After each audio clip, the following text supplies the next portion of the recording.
Hello, everybody. Welcome to Team GB Live. We have Phil Escott just above me, the Big Fat Challenge. Jonathan Griffiths this way, sorry. And then Coach Stephen over here. We're just going to go around. What's everybody up to? Do we want to announce anything? Maybe start with Phil. Always starts with me. You're very generous, or put me on the spot. Lovely, thank you. No, just been trying to organise our Junction event. The Spain one with Anthony Chafee is now sold out, and Sophia Clements and Natasha Campbell McBride. So he always comes along here. What is that disgusting stuff in your mouth? Where did you get that? What part of an animal is that from? Go away and put it in the bin. It's from a cow. Yeah, so we've been sorting out our Ancestral Health Festival one in August at in Rainford in the UK, and Lydia has been off at another festival and dragged a load of people from there. John Gate, our good friend, a great regenerative farmer, and he opens up his land to loads of festivals, and he's bringing all his people down and selling amazing pulled beef and pulled lamb. So everybody's going to get their faces stuffed full at this festival. And check it out. ancestralhealthfestival.com. Check out the videos on there. You'll know exactly what's going on.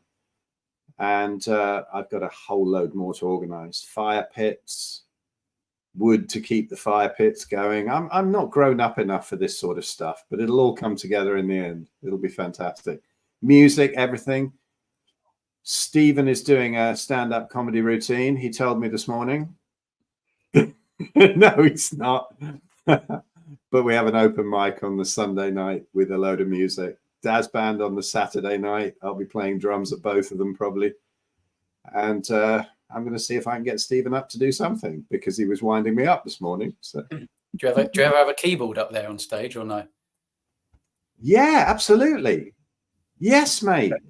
Cool. Fantastic. Yeah. Paul is the landlord of the pub whose grounds it's in is an amazing keyboard player. He's just got one of those amazing repertoires where he can jump in on anything, even if he's not heard it before. And I played hundreds of gigs with him, and his keyboards will be up there. So absolutely jump up, man. That would be fantastic. All right, nice. Yeah. We can get a whole carnival band. Yeah, we can get we can get Ben on playing his didgeridoos. And Stephen can tell jokes over the top, and Jonathan can do the erotic dancing. Yeah, you can pose in time. See? It's making me moist already. Jonathan lost muscle on the carnivore diet. Yeah, we can be before and after. Well, we'll each wear masks. We have to guess whose body it is. Yeah. Oh, God. That won't be. Yeah, that's got to be Lee. What's that? Anyway, how about you, Jonathan? Yeah, so I've been other than today, because it is the hottest day of the year for anyone that doesn't know in the UK. It's like 30 degrees or something crazy, which is not pleasant for me. I don't like the heat, guys. But I will say that I'm very busy at the moment undertaking a new ebook. I'm also creating more content, doing lots of video edits. I'm going more the Lee Koppus, aka Jordan, route. A bit more heavily edited stuff, a bit more spicy sort of things. It's all about engagement, trying to get people to click on your videos and entice people, but also give people information that they'd otherwise not have. So that's pretty much what I'm doing at the moment. Lots and lots of content, really content focused on it. Training is going well. I'm waiting for a scan on my hip for anyone that's wondering, just a brief little note. And that'll be undertaken in Bath Hospital in the next few months. So I may be undertaking a new surgery. I may not. I don't know. But we're going to see what happens. But something has to change. So we're going to just continue as we are. And hopefully I can persist to do these live streams for as long as physically possible. Because I do enjoy these. I do learn a bit from them. I always take part in Stephen's thing on a Sunday with Richard. I like listening to that. I find it very entertaining, also very interesting as well. They apply some good humour. But hopefully, we could just do more of these lives and just give people value. continue to pump out new resources. We all offer something unique to the table, which I think is absolutely really, really awesome for the American viewers. But other than that, I'll give the floor to Stephen if he has any updates of anything he wants to mention at all. Yeah, thank you down there, Lee. Yes, what am I doing? Well, Phil mentioned I'm speaking at an event, so I'm writing the presentation actually, and speaking that out loud on my own always makes me laugh. Now, the thing that Phil said, just to let you in, there was a private message about there will be an open mic, and all I asked was, is it open mic as in comedy open mic, or that stupid music stuff? For those that don't know, I don't know if all the guys in this room know, actually, I did end up on national TV many, many years ago doing my stand-up about the deaf side of life, the positive side, and also the crazy side. Like, for instance, I was 23, so that's 40 years ago. When you went for your hearing test, you would sit in a really big waiting room and they'd call your name out. So there'd be 40 people in the room going, what? I mean, to be honest, that's not even a joke or being cruel. That's actually what happened, and it got me really sort of in my funny bone that everything that happened about deafness was pretty funny. The most common thing I had said to me before I had decent hearing aids was, oh, forget it. Because I would ask people to repeat something maybe 2-3 times and they just wouldn't bother after the third time. So it was stuff like that, and the fact that I could look at Madonna, wouldn't have to listen to her, and all that sort of stuff. Pretty corny. But I think even in them days, it was still about box ticking. The act was pretty funny. It was okay. I did 6 Edinburgh festivals and all that, but there's no way I'd do stand up at an event like that, because I haven't done that for many years. Also, if you're interested in bad piano playing, I do have on my YouTube me playing the piano very badly. About 6 or 7 tunes. So some people might think that's quite funny, but the most of the day, as Jonathan alluded to, when you do this sort of job, is content creation and researching and making sure you know the facts and listening to the other side, which is cringeworthy. But you've got to know what everyone else is saying on the other side of things. The people that believe that LDL was causal when actually say it's causal for a heart attack. So you have to look at those sort of videos. And I tell you that I think I don't know about the other guys, that's the hardest part of the job, is actually listening to stuff. Some of the stuff that honestly you think must be a parody, because it is so badly informed, and it lacks common sense completely and utterly. And this is some big influencers, so I find that really hard.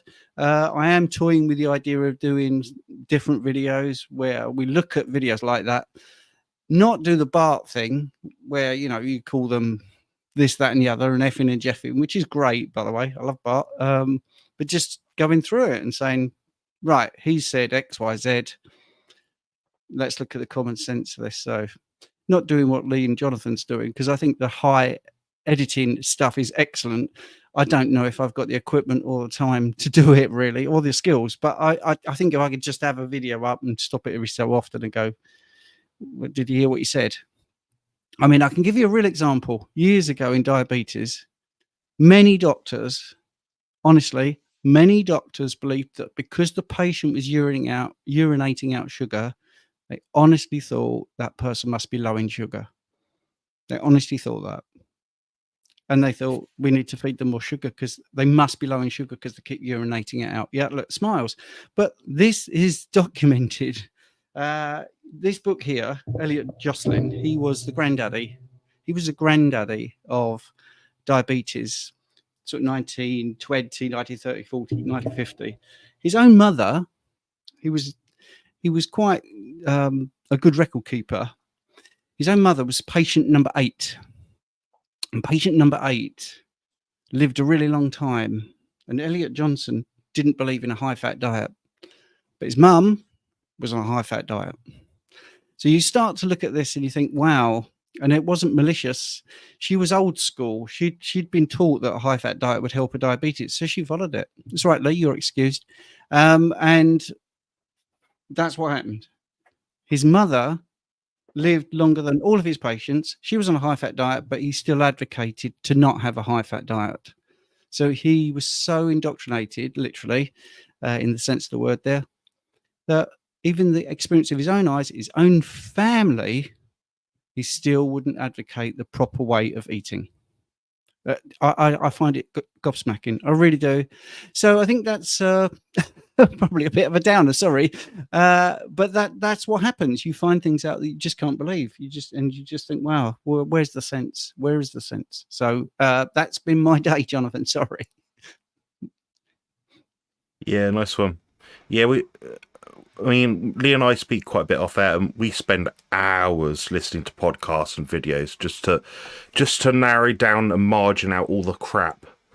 Like Stephen just said, just to find that narrow bit of like 6-7 minutes worth of content, which is actually useful to people.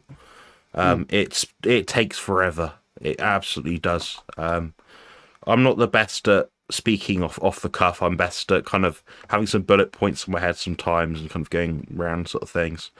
But making a succinct video, I aim to make my videos between like, I don't know, 5-10 minutes long, usually about 10 minutes. That will require about 15 to 20 minutes worth of me talking. So I have to get rid of so much ramble just to make it concise. But yeah, Lee and I have had a chat off air, and we're both very meticulous about our upcoming content. I know Lee certainly is going to massively up his game, which is really, really cool. Looking to invest in new sort of things, new softwares, new apps. So yeah, what we're doing is effectively, I don't know about Stephen, but 75-80% of what I'm doing at least is content creation. The rest of it is consultations, coaching, stuff like that. But per unit of time, it's quite fun. If anyone out there is a content creator, they want to join us on Team GB, to talk about carnivore stuff. Perhaps you've got a really interesting anecdote, you want to join the panel one day. As long as you've got something interesting to say, and you actually have, somewhat of a good setup. So, i.e., a phone, you can speak to a camera. You're not upset about being live. If you're female, even better, because we get told that we're very sexist apparently, and we don't permit women on our channel apparently to talk about stuff, which is not the case at all. It's just, if there's any women out there that want to come on here, Team GB, join us. Invite you to the WhatsApp group. We'll collaborate. You'll be more than welcome to come on. Anyway, I'm going to get some questions now because they're piling up big time. The first is from Invite Wedding ID, who is an avid supporter of my good friend and loyal patron. Invite Wedding ID, good friend of Harry's partner. Sorry if anyone doesn't know. What nutrients can increase stomach acid production? That's a good question. Stomach acid, well, that's going to be the chloride. That's what produces stomach acid. We need enough salt in your diet. What I notice for a lot of people is if they don't eat enough salt or get salt somehow, they tend to just not digest food as well. That's just been my experience. But yeah, your body adapts to stuff. I mean, we probably need old Richie Boy to come on and chat about electrolytes for a bit, but he's AFK at the moment, so we'll just pass it round. So we'll just go around the table. Maybe we'll start with Stephen, because Stephen's usually a bit later on at the bottom of the screen. So we'll start with Stephen today and see if he's got any insights.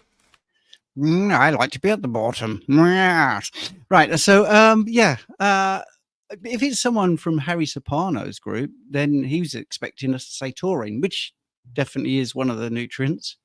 Interventional studies, fantastic. If people don't know what that means, it means they add something, see what happens. They take it away, see what happens, and often repeat it. So taurine has been shown to increase stomach acid, or actually to modulate stomach acid is possibly a better thing to say, because sometimes it needs to be more acidic, more base, and sometimes it doesn't. And taurine does that. There is other things. Zinc can be a little bit of a wonder compound, I suppose. It does many things. It does have a little role in production of stomach acid. All the B vitamins tend to have a little bit of a role as well. B6, B12, folic acid, and iron. I think, what we're saying is a carnivore diet. This is the weird thing. If you don't eat those things, if you don't eat B12 and you don't get B6 and you don't get zinc and you don't get taurine, you don't have a very good stomach acid production.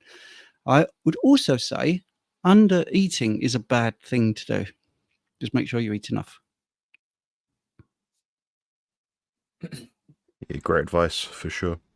Phil, do you have any takes at all on stomach acid production and nutrients? No, I think you've kind of covered it. I mean, my question would first of all be, is it a stomach acid issue or is it a digestion issue? So do you need to be increasing bile or something to, or if you're sure it's a stomach acid production issue, then again, it's such a simple answer, isn't it? It is the carnivore diet. All these nutrients that these guys have mentioned get to you beautifully in a carnivore diet. But you can, you know, there are little hacks that some people use sometimes to up stomach acid, like swallowing a bit of apple cider vinegar or whatever. You know, these are people who are often maybe having some kind of reflux, because often people think the reflux is to do with low stomach acid, or sorry, high stomach acid sort of coming up, but actually it's not enough stomach acid stopping the closing of the valve there at the top of the stomach, allowing the stomach acid to come up into the esophagus and causing issues.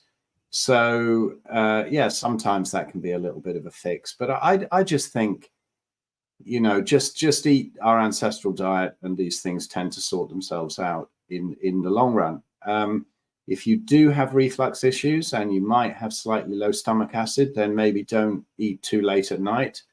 Let it settle down before you go to bed. Some people eat perfectly well before they go to bed, but I think they've probably got great digestion and absorption, and so that works for them, and that's great. But if you're somebody who's trashed themselves like me and got diagnosed many years ago with hiatus hernia, which used to have me swallowing antacids and bicarb and all of that all the time, nowadays I don't get it. I might get a little touch of it if I eat eggs or something late at night. I hardly ever eat eggs and I hardly ever eat late at night, so it hardly ever bothers me. But there are, you know, if you are damaged in that way, then maybe that can be an issue. But I'd have loads more questions as to what, why you're asking that question, to be honest. There we go. Yeah. The context is super important, guys, for sure.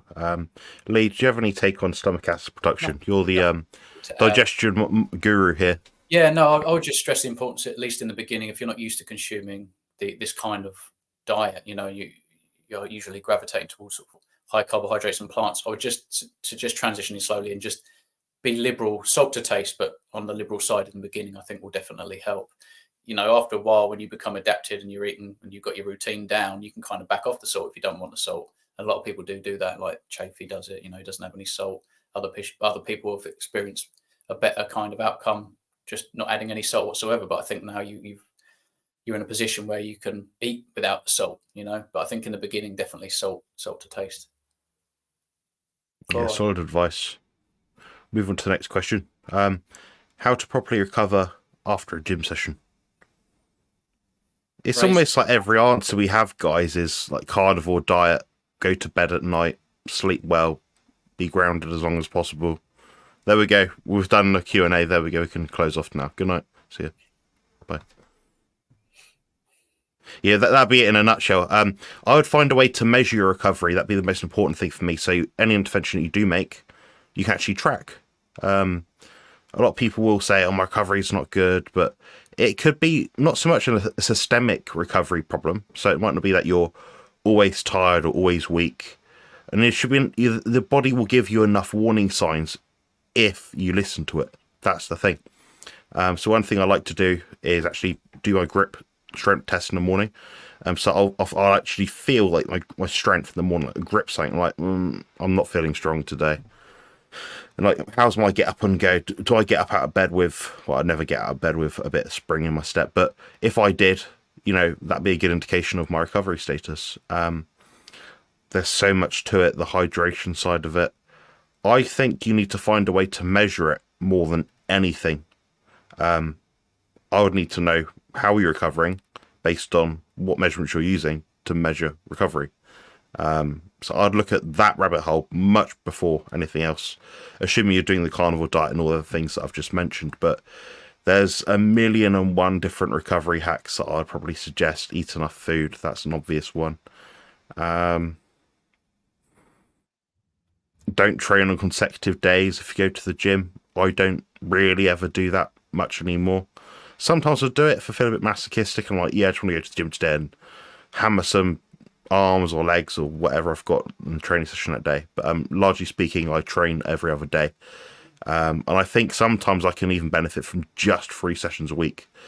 There's a point of interest for anyone listening. With my bodybuilding show that was on June the 2nd, there's a period roughly 3 to 5 weeks prior to it where I only trained 3 times. So I'm talking about 3 times over about 20 days. And that actually improved my results. My inflammation was lower, my sleep was better, my digestion was better because I wasn't overburdening my body. There's nothing wrong, and I'm sure Phil's of the same mind. We're both of the opinion of like the minimal effective dose. So you've got the listening to your body side of it, the tracking side of it, the measuring side of it. You've got the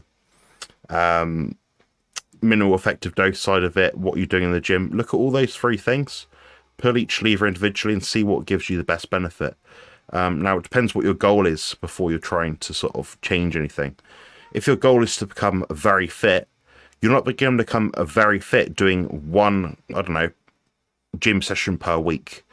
If your goal is to be a rock climber, you're not going to become good at rock climbing by doing it once every 2 weeks. You're going to have to learn that skill. So it depends if your specificity is based around the skill that you're trying to acquire, i.e. golf. You're going to have to do a lot of golf swings. There's method to madness. There's, imperfect practice is from perfect preparation. So what I mean by that is you have to find a way to prepare properly for each thing. So, for example, one thing I do use is imagery before I train, and that allows me to prepare my brain for what I'm about to do. And if I'm not able to imagine what I'm about to do, the chances are I'm probably not going to be able to do it, and therefore my recovery isn't going to be as much as I'd hope prior to doing it and after doing it. So there's also the element of what your mind's doing as well. If your mind's racing, you go to the gym, you've had a spiff with your missus, you're probably not going to recover as well from that gym session as opposed to if you just went to the gym and you had a perfect day and you spent time with family and you had to, go outside in the sun and ate some good meaty food. So that's my take on the whole thing, but I'd have to narrow down what the issue was to sort of indicate what lever I'd pull in terms of improving recovery. Sorry, I went on a bit of a tangent there, but Stephen, do you have any take on recovery after gym session? Well, I think you really covered it, to be honest. And I know your joke at the beginning does pretty much sum it up. I mean, good sleep is really key. I mean, that really is key and maybe underrated by many, many people. Just making sure your room's nice and dark and you're not triggered before you go to bed. Don't be on X or YouTube watching stuff that's going to annoy you. I think you covered it brilliantly, Jonathan. I mean, don't overtrain in the first place, I suppose, is another one. That can be one where, I had a coaching call this week already where they're doing 6 body pump sessions in between. It's a week, by the way, in between some Pilates and some weights and just a myriad of different exercises. And that person loves it. That's fine. And I said, you're pushing your limits, I think, because you have got to recover. And I've had that over the last decade, maybe twice, where I've had to say to someone, I can't coach you anymore because you're not listening and you're going to get injured. And that's the thing. They don't see it. They just think more is more, more is more. And both of those people went from being, well, one guy in particular, he was 50, he was a smoker, 4 stone overweight, and he became one of the top 20% in the world marathon runners. All right. So he was doing something right. You can understand why he's thinking, well, I know what I'm doing now. And I had to, I got money for coaching him. I said, I can't coach you anymore because you are going to get injured. You're going to overtrain and you're not listening. So it is a big deal. It is a big deal, overtraining. Just make sure that you do the appropriate amount to push yourself to a physiological limit so you get a training response. And the stupid analogy I always used to use, I'd pick a sport that somebody like, let's say tennis. So who's your favorite tennis player? Let's say they said Tim Henman, right? For firstly, you question their taste. And secondly, you say, right, if Tim Henman was in a final one Sunday, probably perform all right. What if he did a final on Monday? Then he did one on Tuesday. Then he did one on Wednesday. And they'd always say to me, oh, don't be stupid. So, well, why is that stupid? Well, that's too much. Right. There you go. Thanks a lot. I've proved my concept. Now you apply it to yourself. Because if you see a drop off in performance and you start panicking about it, that's your body saying you need to rest a bit more. Yeah, good insight for sure. I don't know what I'd add to that. If anything, what would you add, Phil? I think from my time when I used to train a lot, it's about as little as you can do and as hard as you can go for it, for as minimal possible time. And that seems to work best. I would just go by the fact that if I'm still sore, I don't train, if there's any soreness. But then again, that depends on whether you're eating a load of plants, because the body will clear all of that and repair itself the fewer plants you eat and the less coffee you drink. That's also a thing. I've learned a lot of that from Anthony, and talking about how, taking a bit of coffee and whatever causes all sorts of DOMs and whatever afterwards. The other thing, I suppose, is ice baths or, cold thermogenesis that can help to recover. However, does that actually help to recover, or does it just shut down inflammatory pathways? Because looking at it from an autoimmune side, Natasha Campbell McBride, I was listening to my podcast with her, and I never listened to podcasts, but I was looking for bits to cut little shorts out, and she's so brilliant. And she made an amazing point that there is never such a thing as bad inflammation. So if inflammation is going on in the body, you need to find out why it's happening, cut out the things that it's inflaming to get rid of, and sort that out. So never, ever take any pill to shut it down, a steroid, anything like that if you're autoimmune, because it just drives it deeper into the tissues, backs the body up with toxins that it needs to clear, or repair that it needs to clear in this case. So is having an ice bath, even if that stops the inflammation or the soreness, is that actually beneficial? I don't know. I would say maybe just ride it out. I mean, the benefits of cold thermogenesis go way beyond getting rid of soreness after a gym session. But, sleep well, do everything the other guys said, don't eat any plants, don't drink coffee, and don't train until the soreness has gone away. And if you're repairing beautifully, the soreness will last for shorter and shorter times. So that's it for me, really. Cool. Yeah, the only thing I can think of is just avoid blue light. If it's something that you can do, if you're training in a way that isn't in a gym, do it outside. I skip outside, I sprint outside. If I was going to go to the gym, I would get my workout done and get the hell out of there, basically. Don't stretch and hang around and have a shake or something silly like that. Just get out of there and listen to your body. That's it, basically. That's solid advice, Lee, for sure. I mean, it's amazing we've all kind of missed that. We all missed that point, and it's the most obvious thing for people that go to the gym. Like Stephen said, a lot of people go to the gym, but they're not. Most people that go to the gym, guys, that are like really into it, they're asking these sort of questions. They're not going to the gym and doing, half an hour, 2 or 3 times a week. They're in there like 20 hours a week. Because I see these people walk in. I go to the gym after they're already there. Then they're still there when I'm gone. Then I'll go to Tesco's over the road, pick up, I don't know, some bottle of water or whatever, come back, and they're still in there. I see them on the same bloody machine. I'm like, Jesus Christ. But that's a long time to be in blue light, and I'm very sensitive, so I do not enjoy that very much at all. I do feel myself being depleted at every second that I'm in the gym for longer than I should be. Now we're going to get some super chats for sure. So this isn't a question, so I'm just going to say thank you to Juliet for the $9.99. Much appreciated. And she said, my entire family, my 3 kids and myself are autistic, and going carnivore has helped us tremendously. My non-verbal son especially seems calmer and happier and better able to cope with frustration. That's excellent to hear.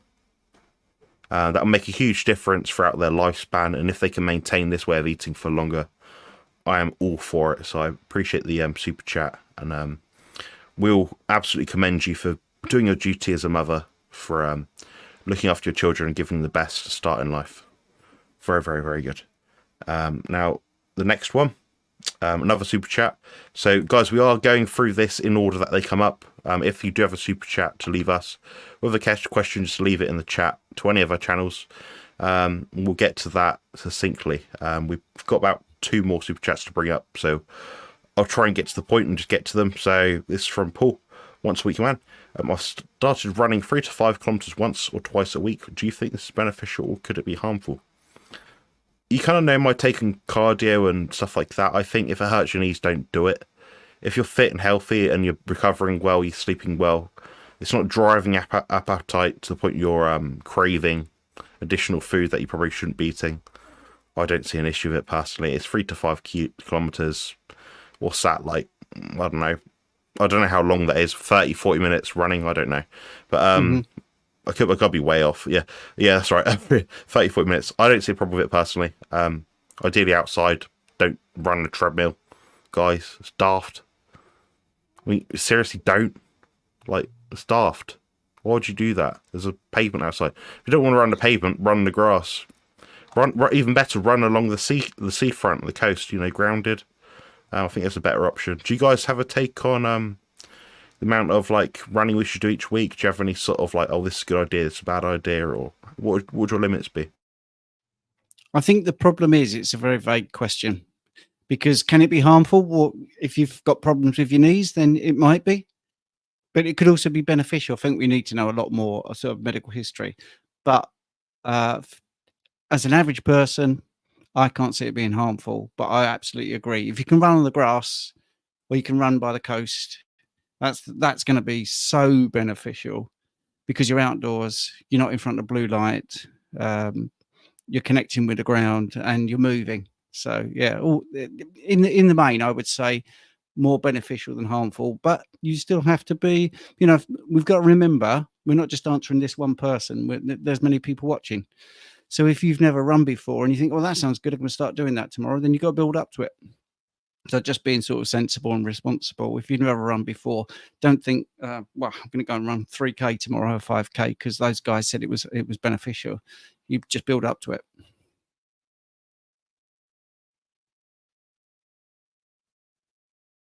I'm on mute.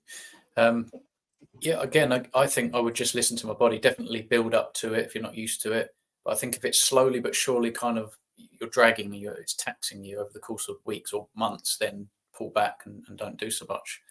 I personally just like short bursts, more intense activity, like sprints and things like that. But yeah, everybody's different. Some people do very well to do exactly that.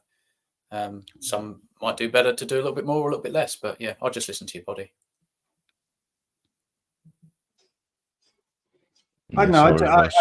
I just say that if at that level, if you enjoy it and you really like it, then go for it. I can't see the attraction in it personally, and that's not to say there isn't any attraction in it. I'm just not drawn to it. But the only time I've ever done cardio really is when I thought that it was good for fat loss. So if you're doing it for that, don't bother. And I've done it to get up mountains so that I can have a load of fun on a mountain bike on the way down the other side. And that's it. It was just, the horror that paid for the exhilaration of coming down the downhill the other side. So, yeah, if you like it, do it. Don't do it for fat loss, though. Yeah, solid. So once a week, man. So just so you know, I do have on my channel upcoming, probably within the next few days, I'm going to upload to the member section a video which is talking specifically about cardio, fat loss, plateau busting, all that sort of thing. You'll find that video very helpful, so I strongly recommend watching that. It's with Professor Bart K. I ask him all the right questions that give all the correct answers, and I actually learnt something, which is really nice, because just when you think you've learnt enough from an influencer, you've heard everything they got to say, the same old spiel. He came across with something which I kind of understood, but I didn't really practice it. Is in I realised it is much more important than what I was sort of thinking at the time. So definitely look out for that video. Thank you as well for the super chats. Now the next one is from Cherie Morgan. I'm just gonna move myself up so you can see my face for a little bit. I'm struggling to understand this one. She's trying to gain bone density after having dental implants.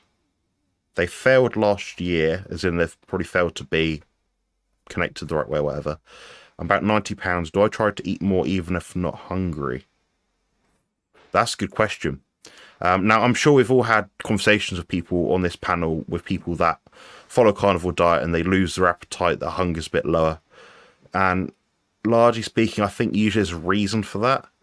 But I have met people that have gone downhill as a result of listening entirely to their appetite. There's been times I've actually had to recommend someone eat fruit because their appetite's so bad, they have no longer any energy. Their body fat's dropping, the bone density's going down, they feel weak. In that case, eating something's better than nothing. So even if you had, I don't know, a bit of honey or something, 2 cups of tea in the morning, a bit of yogurt, something like that could stimulate your appetite. But it'd be very hard to say. I'd look at getting further testing of some sort to really understand what the problem was. Look at something, maybe an ultrasound of your digestive system to rule out any possibility of damage or organ failure of any kind. That's the responsible answer. But yeah, there's a lot of ways to skin a cat. I think I'm going to pass one on to Stephen, I think. Well, I mean, one of the things there is if you've got 10 dental implants, your body is probably not wanting to do some mechanical digestion, i.e. chewing. And I think it would suppress hunger in a way to protect you from the damage that's happened to your mouth. I'm not saying dental implants are a bad thing. I'm just saying that obviously it's a very invasive surgery, which has a lot of destruction to it and a lot of stress. So the jawbone, I mean, the jawbone is notorious for finding it difficult to regrow bone. So when you have like gum disease and they do their x-ray and they show that you've got a jawbone that's had a deterioration in density, it's very difficult to actually regrow that. It's one of the few things. Now, Dr. Abs is an expert in dental health. Can we get him on? Dr. Abs, do you want to jump on? Can you jump on? Can we get him on? What do you think, Jonathan? What do you reckon? Yes. Get him on. Yeah, I don't have his contacts. Oh, right, okay. If I link it in a private chat, maybe, I don't know, then someone can share it. I'm not sure what channel he's linked to. I could probably send him a link. He was going to go down the limited blood supply route from that message. Let's come back to that super chat and I'll message him and see if we can get him on. Yeah, Cool. sure. That's Okay. right. Let's do Just that. tell him we've got about 15 minutes left, so we can't be on here for longer than that. So he's going to have to be succinct. Yeah, for sure. What about bone broth? Dr. Abs debut. Drinking That's it. Mike's got it right. Dr. Abs debut. I'm going to copy that link. You sent, and I'll send it. So yeah, Technology is excellent. Go on to some other thing, and I'll. I mean, to quickly on that one from me. I mean, I've listened to Dr. Ab's stuff. Been dying to meet him. It's going to be great to meet you, mate. By the way, at the Carnivore conference, I was very pleased to see that you're speaking there as well. But I am very worried about anything that interfaces with the bone in dentistry. And I could go on. I'm going to defer to Dr. Abs on this one because I'll probably go into a load of tinfoil hattery and fear mongering because I don't like it when they start to interfere with the bone. Check your WhatsApp, Dr. Abs. Check your WhatsApp. I've sent you the link. I'm going to zoom through some of these questions because I can give some pretty quick help. Just because we're so limited for time here, guys, I'll be able to help people with just a quick answer. Any advice on optimizing fat loss for the carnivore diet? Check out my channel. I've got a whole fat loss playlist, a whole contest prep playlist, and that will give you about 20 hours worth of content. You can watch through any bit of it. It's all appropriately signposted, linked. So check my channel out there. But we're going to bring on Dr. Abs right now for his Carnivore Team GB expert Q&A debut. How is everyone? Not bad, are you, mate? Hello, mate. I'm very unprepared. I've still got my Leeds United shirt on. I normally take this off. Great not to wearing meet any you, knickers. Lars. I'm Great not to wearing any meet you. knickers. Thank you very much. I loved your stuff on the 24-hour thing. It was brilliant. Thank you very much. I'm in great company here. It's great to speak to you all. You too, man. What's your take on these dental implants? So I think, first of all, you have to say that it's based on the individual. Now, if she's had 10 dental implants, the first thing to understand is, why were there 10 needed in the first place? If it's 10, then most like, I'm going to guess here because I don't know more about the situation, but I'm going to guess it's a replacement for everything on the top and everything on the bottom. So 5 top, 5 bottom, and then you're replacing everything there. Assuming that's right, then you've probably got to ask as well, why was it that there was so much tooth loss in the first place? And that allows you to realize that, whatever you do in this case, whether the titanium implants are good or bad, if there's such a thing, I don't think there is, it was always going to be difficult because something has happened to make you lose everything in the first place. Now, bearing that in mind, you have to look specifically at what kind of techniques were used for placement. You have to look at the medical history. In terms of regrowing things, it is possible. For example, we look at things like, for example, BioOS. If people want to go and Google that, this is like something called GBR, guided bone regeneration. And this is something that once the titanium implant has kind of been screwed in or torqued in, if you want to be technical, once you put that into the maxilla and the lower jaw, sorry, in the mandible, lower jaw, or the maxilla, the upper jaw, you can use these products to try and help the fusion to the bone. Now, what I would do is consult a consultant implantologist to see how you can possibly use things like that to regrow everything. But the limiting factor is whatever it was that meant 10 were needed in the first place, because that's clearly going to be quite significant, not just in terms of why it was done, but also in the quality of the healing from that as well. So you need 3-dimensional scans. You need a scan that shows you what you've got in terms of how much volume you have at the minute. And then essentially you've got to try your best to get as much protein and good carnivore diet in the meantime, so that you have as minimized as possible baseline inflammation. And with that, you're doing the best thing you can at home. Right now, that is the best you can do. Protein is going to be difficult because obviously you can't chew very well with the meat. So you're probably going to be more reliant on protein powders. I have my preference. I'm sure you guys have your preference as well. And I think this is one of those times where protein powders is more appropriate, because you need the protein, but you don't have the ability to chew as well on actual physical meat as well. To do that at home, see a consultant implantologist, look at a 3D scan to see how much bone you've got left. See if you can minimize whatever the health problem is that led to so many teeth being removed in the first place, and then go from there. And there's your nice starting point. That's about as much as I can say without individual details like those scans, but hopefully that's a good starting point for you, Sherry.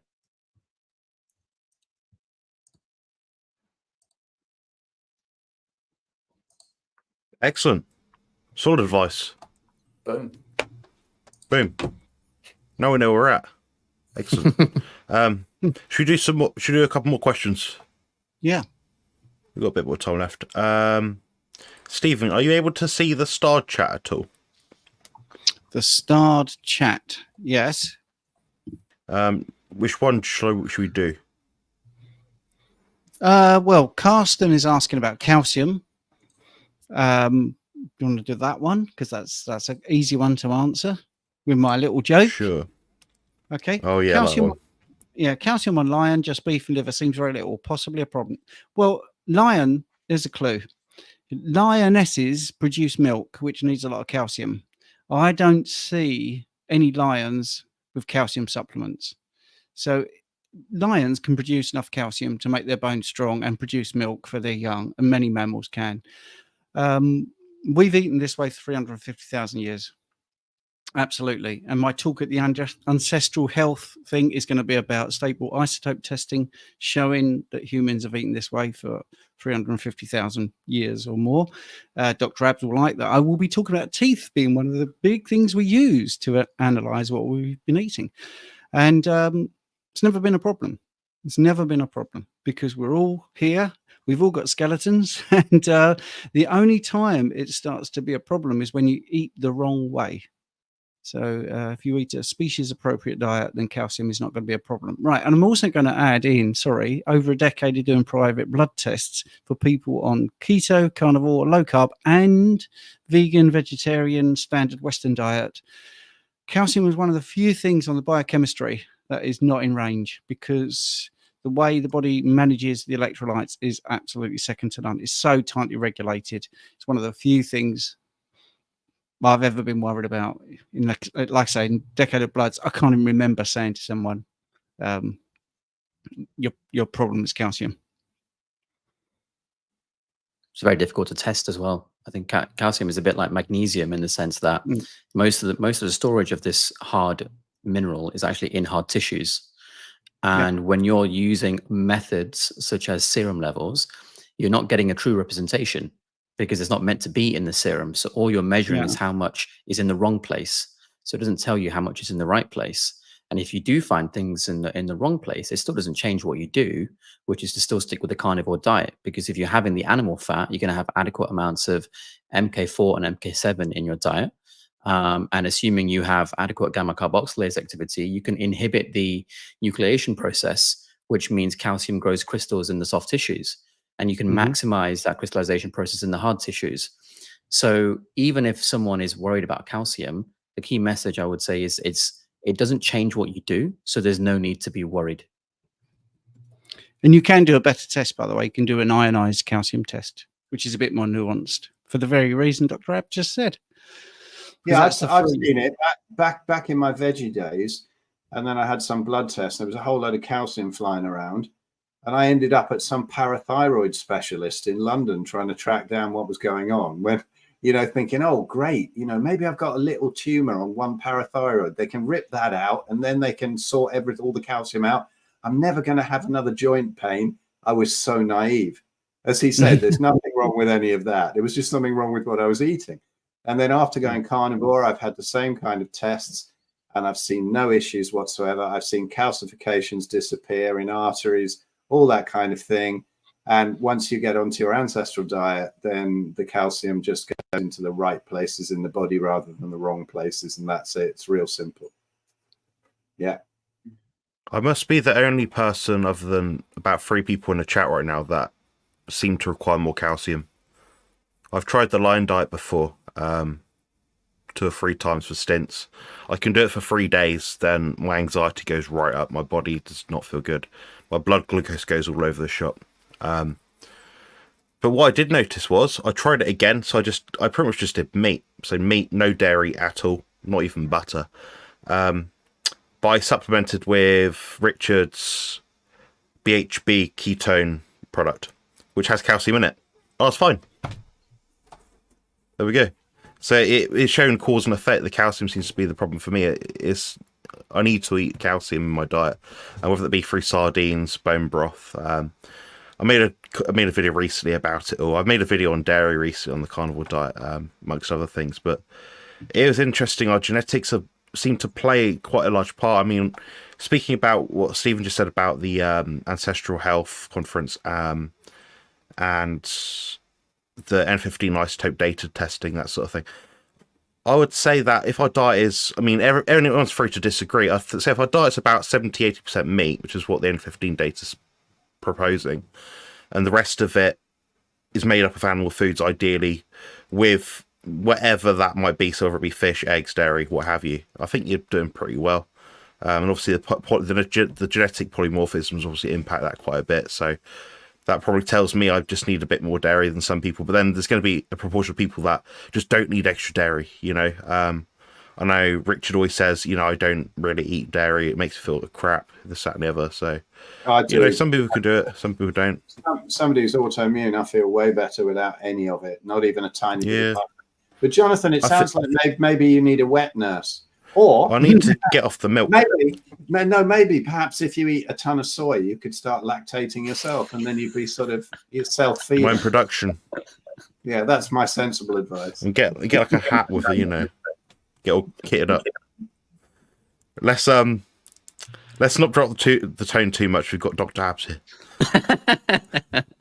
We'll get to the next question. I'll try and find something useful and relevant. So we're going for the questions as quickly as we can, guys.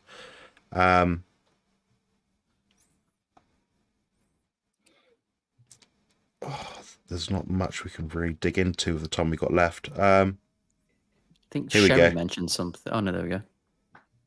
Yeah. Sherry just left another super chat, and she just said she was very thankful for the help that you gave her, cool. and she's very appreciative. So it's great news. Thank you very much. So this is from Carnivore Hercules. I'm experiencing leg cramps. Could that be from not enough electrolytes? I won't chime in this one. We'll just go around the table, make use of Dr. Abs just above whilst he's here. So if you want to have a go at that one. I think that's definitely one thing that is key. You know, when people go carnivore, one thing they forget is with less insulin release, you're going to have a change in how the kidneys process your electrolytes, like sodium, for instance. Sodium can be pulled back in using 4 different points in the nephrons. And that even changes how you handle things like potassium as well, which is why if you do use electrolytes, you've got to look at the ratio between different electrolytes, like, for example, sodium and potassium. And when you take electrolytes, it's not just the idea of taking them, it's the idea of taking them in such a way that it mimics the natural ratio between them all within us. So if you look at the ratio between electrolytes that we have in our cells and compare it to seawater 500 million years ago, the ratio is actually the same. And we can test that because ice, you know, from that period is available to us deep down that we can melt and then study. So if you look at the ratio between the electrolytes, it's the same. I think the only difference really is the concentration. So that tells you where the first cell was made and where we came from. So personally, and I'm not being paid to say this, but personally, I think what Richard has made in the electrolytes plus, I think is brilliant. Because when you look at the ratio between different electrolytes from our biochemistry perspective, it's really, really close. It's probably the best one I found. So I think it can be from not enough electrolytes. It could also be from the balance between electrolytes and water, because the kidneys are always going to be balancing both of those things together. So for me, yeah, absolutely, it can be. But again, we would need more information to figure out what's individual about the person too. I'll leave it to Stephen. I think he's probably got something else to add. Oh, I've always got something to add. Great answers, by the way. You can be deficient in folate, actually. 10 years of doing this, and the MTHR defect can be a problem, and it can produce leg cramps. I think there's so many different hacks out there. Great one that is going around is, if you have a leg cramp, to contract your abdominal muscles, and that seems to work. This is the thing. There are many different hacks that sort of work. Excess caffeine can be a problem. So I've had, so I've been lucky. I've been doing this a long time. So over 1,000 clients. So a few people have had leg cramps. I've taken out caffeine, and it's in their leg cramps go. So there's many different factors. Many different. I don't want to monopolize the answer, but there's a couple of other things to think about. Yeah, it could potentially be not enough protein. That's where your electrolytes are going to be found if you're eating enough protein. I was going to say about coffee as well, but that's pretty much covered. I mean, if you try increasing your protein and it's not working, you could try your ab thing and then perhaps get onto Keto Pro's electrolytes afterwards. Yeah, we need a big hit of well, I say big. We need an appropriate amount or hit of insulin from protein in order to shuttle in electrolytes from the use of the kidneys. So just make sure you eat enough protein for sure. I've got a question here for that'd be very helpful for Lee to answer, actually, if I can find it. So apologies that I'm a bit useless today. I'm struggling to see the screen. How rare can you eat meat, and how well do you have to salt it? This will be the last question, guys, so I'm going to leave this with Lee. This is totally, anyone else can chime in as well, obviously. This is all about preference. You can eat it raw, you can eat it cooked, and anywhere in between. So it's however you enjoy it. I would just encourage that you enjoy your food and don't cook it to death. You don't want to. I don't believe in cooking the meat all the way through. I don't think it tastes good. I think you're killing a lot of nutrients. Certainly things like taurine. However you like, you've got to enjoy it. And I think if you're quite new to this, after a while, it's quite common for people to back off cooking their meat all the way through if that's how you can tolerate it at first. I've certainly done the same. I have my steaks blue in the middle every time. Every now and again, I do eat raw animal products, but that's totally up to you and how you're comfortable eating meat. Lee, how do you feel in your gut when you have the different types of cooking temperatures? It's funny, actually. I had a conversation with Ken Berry about this. He was saying that a lot of people, was it Sean Baker? He was saying that he found a lot of people, even in my situation with an ostomy bag, that they find it harder to digest when they overcook it. And actually, it's that crust, if you like, that causes some issues. But I've tried everything. I've tried raw, I've tried well done, and I get on absolutely fine. My output is exactly the same, depending, if I added dairy to it, the color might change. But if I'm eating just red meat, it's exactly the same consistency all the time, and that is liquid form pretty much. It would be like crushing Weetabix into a packet and filling it up with water just enough that the Weetabix wouldn't absorb the water. That's what meat breaks down to, and that's how it would enter your colon. And then obviously normal people would reabsorb the water and they wouldn't see it the way I see it. But for me, I have no issues. But I have heard some people with very sensitive guts, or even a surgery like I've had, that do better to not cook it that much. You don't want to be sort of developing much of a crust. But you could trial and error and see how you feel. Solid. We might have time for one more, guys, if you want. It's 8 o'clock now. We can do one more quick one. Peter's popped up to say hello to Dr. Abs. This is my son, Peter. Nice to meet you, Peter. Hi. Right, so this last one. So from Dale, how much water should I drink daily? Enough so you're not thirsty anymore, but not so much that you're pissing out your front side so much. Great. There we go. That's it. And salt to taste as well. You can't just do water. Water alone will dehydrate the crap out of you. Since, speaking with Richard, I'm not someone that's overly hyped on like supplements and adding things, but it's hot as hell right now in England. So I'm adding in like maybe quarter of a scoop, half a scoop of his electrolyte powder with each of my drinks. So something like 500 ml of this, water, whatever it is, I don't know, decaf coffee. I'm adding in like 2 grams of it in. That seems to help. Maybe I need more, maybe I need less. I don't know. But that seems to be the right amount for me, I find. What about you guys? What do you think? I think when you're dehydrated and you go to the hospital, they don't give you an IV of water. They give you an IV of salt water, right? It's called saline. It's 0.9% sodium chloride solution. And it's done that because when we have anything other than that, there's a net movement of water across the cell membrane, either into the cell or out of the cell. And we give 0.9% sodium chloride solution because that's what we can describe as isotonic. So it's exactly the same as what we need. So if people are trying to, how much should I drink? Actually, the first question is what should I drink? And it's adequate numbers of electrolytes as opposed to just pure water constantly. And if you want to try and measure the concentration, 0.9% is what we use in things like IVs and in dilution for medicines that I inject. Even Botox, if I'm diluting Botox, I'll dilute it in 0.9% sodium chloride solution. And so that is what you should be drinking. And in terms of the amount, I think Jonathan's hit the nail on the head. If you're thirsty, have some. If you're not, leave it. Yeah, can I just bring up a little point about the whole deuterium thing? Because I think if you're drinking a hell of a lot of water, you're overloading yourself with deuterium. Laszlo Borosh has done some lovely stuff on, he used to do courses called Washing Away Your Health, of drinking much too much water, and so overloading with deuterium. And, if you're eating enough animal fats, then it produces some good deuterium depleted water on its own in the cells. And so animal fats can hydrate you as well. So, as long as you're eating enough fat, just drink according to taste. Bung a little bit of electrolytes in if you want. And, don't drink too much plastic from bottles and that kind of thing. There we go. Yeah, covered. Totally covered. I've just been told that Charger Mopar, Rick, actually received an ad on my video, which is a good sign, which means I'm actually making monetization from this.